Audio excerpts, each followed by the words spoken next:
grass of green, and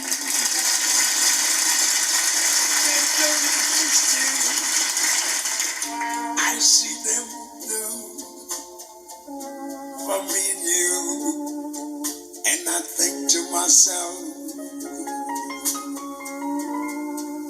what a wonderful world.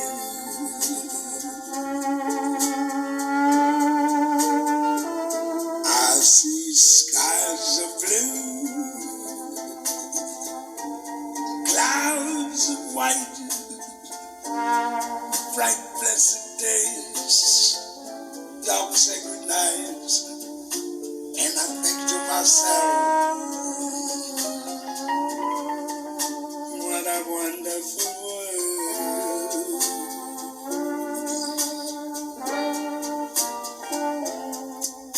The colors of the rainbow, so pretty in the skies, also on the faces of people going by.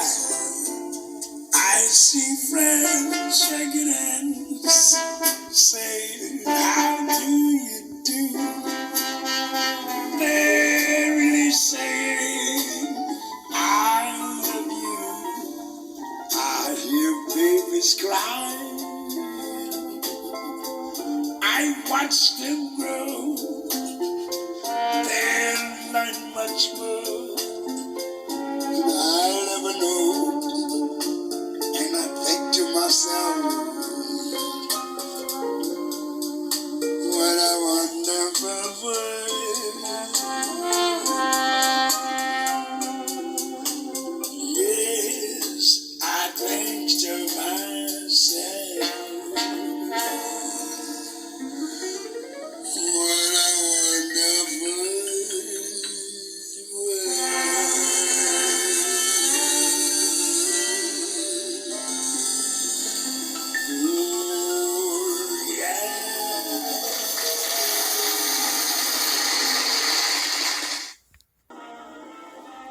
Scrapbook Boxing, Museum of the Forgotten Fisticuffs series. Now we're going to continue with my discussion with my dad around the scrapbook table. Now, last video we talked about Coco Kid. His name was Herbert Lewis Hartwood. And I was cutting out clippings to add with the already existing clippings that were in the box from my dad's closet.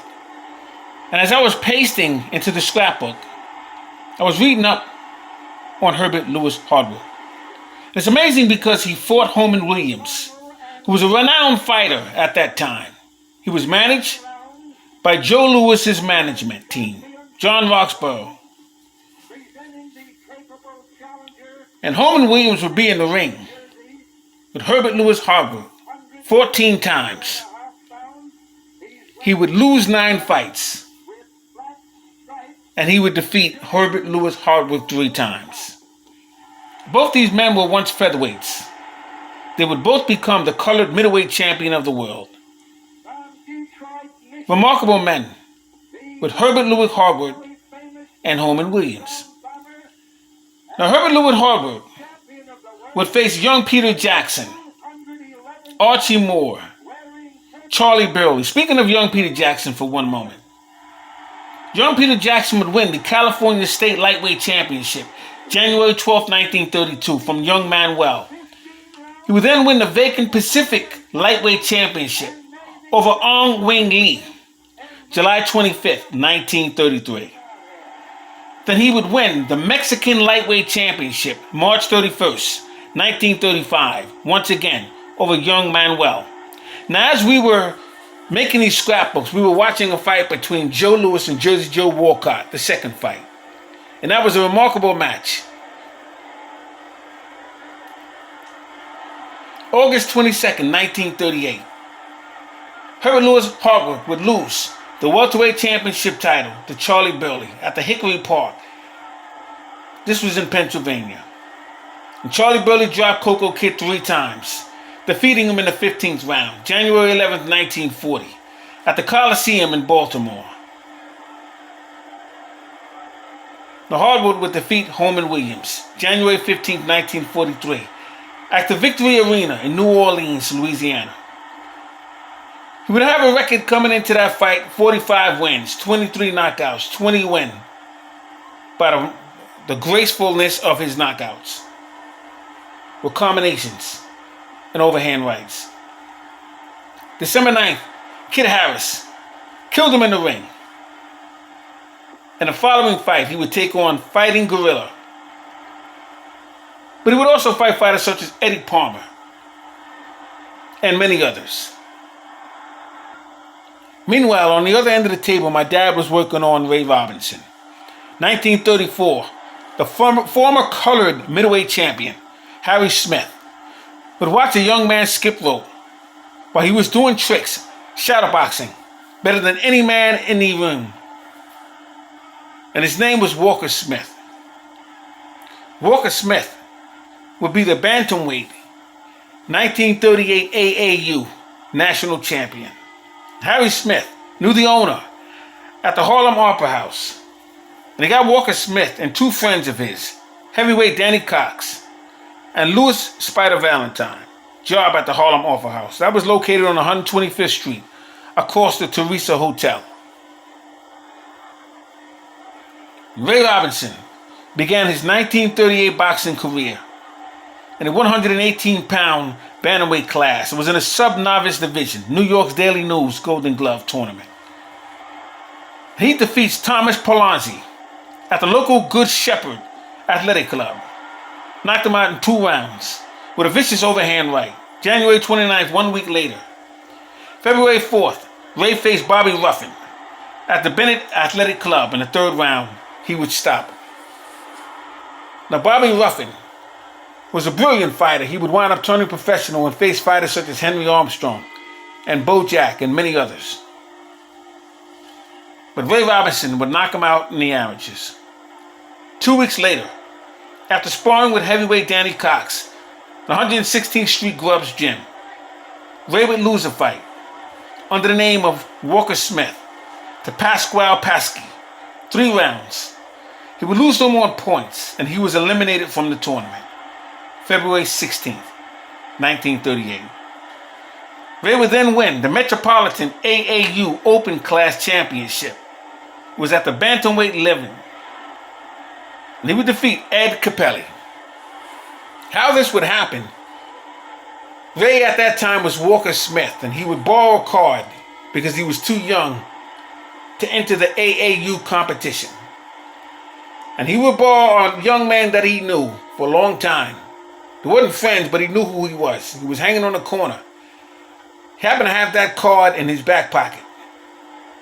His name was Ray Robinson. And Ray would somewhat begin his career once again under the name of Ray Robinson. Would never lose again until 1943 when he would face Ray Robinson as a professional.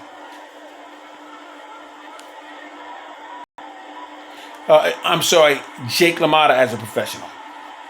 1939, Walker Smith exchanged his birth name to a gym card at a local fighting gym. Now, my dad would explain to me the relationship between Walker Smith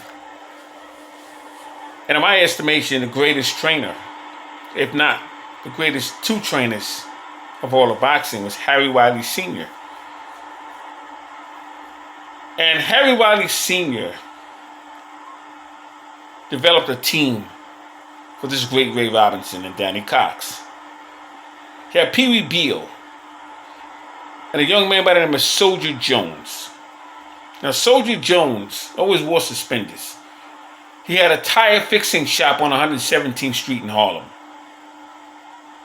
And he would work on the cuts, and he would also give instructions as well.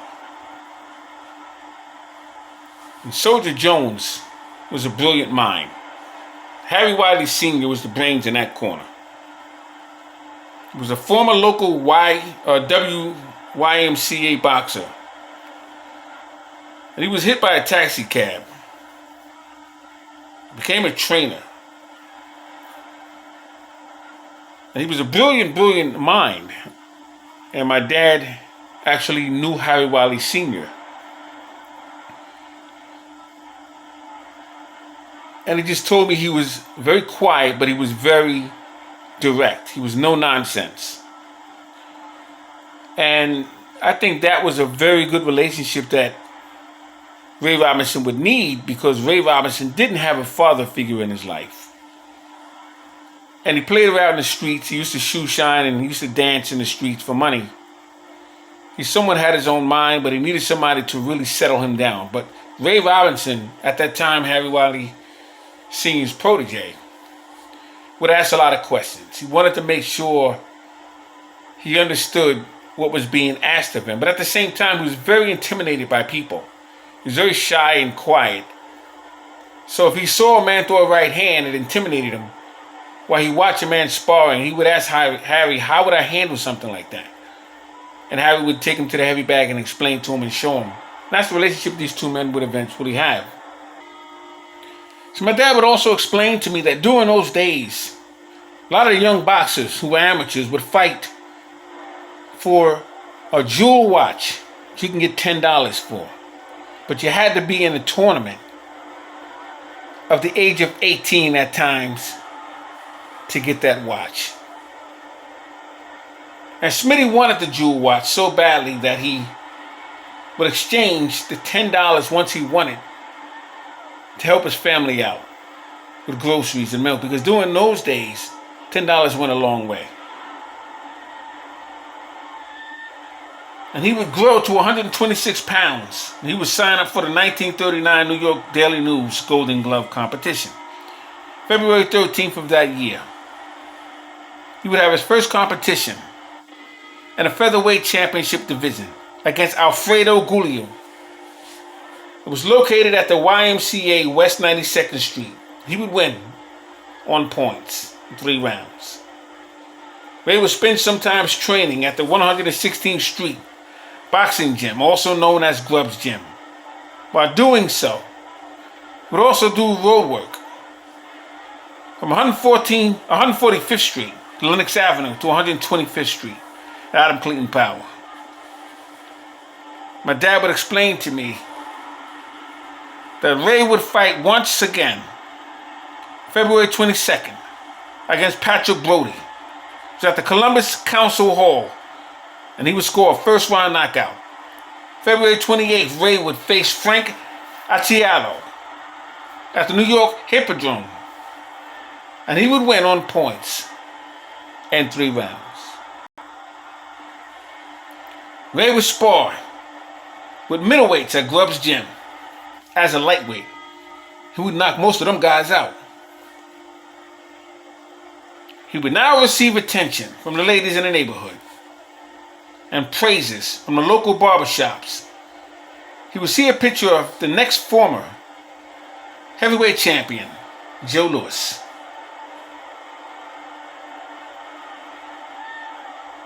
He would also see pictures of Harry Smith, who was the former colored middleweight champion, George Godfrey, the former heavyweight champion, Kid Norfolk, who was the former light heavyweight champion. And he went to the barbershops to visit a former Detroit friend, world heavyweight champion Joe Louis. Found out he was in town to fight two-ton Tony Galento in New York's Madison Square Garden. And Ray, who lived 1 block away from Booster Center in Detroit, he would carry the bags for Joe Louis. Now, meanwhile, I'm still cutting out articles and pasting together articles for Herbert Lewis Hardware. And the saddest part of that article was when he lost his colored welterweight championship belt to Charlie Burley, who, by the way, Charlie Burley wound up becoming an outstanding fighter. He was a colored welterweight, colored middleweight, and he was also the California light heavyweight champion. But he would never get a title shot. And he belonged to the members of the Black Murderers Row. He'd be in the ring with Holman Williams 7 times. He would win 3, lose 3, have 1 no contest.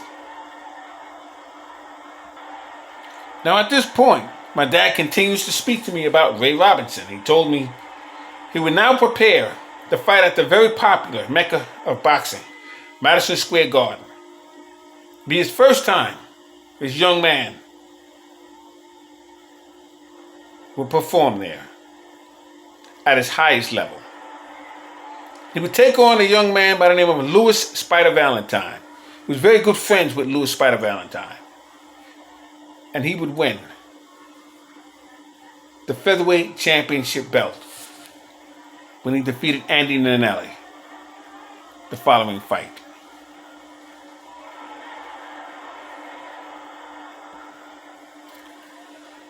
So we'll continue in the next conversation with my dad at the round table as we made scrapbooks.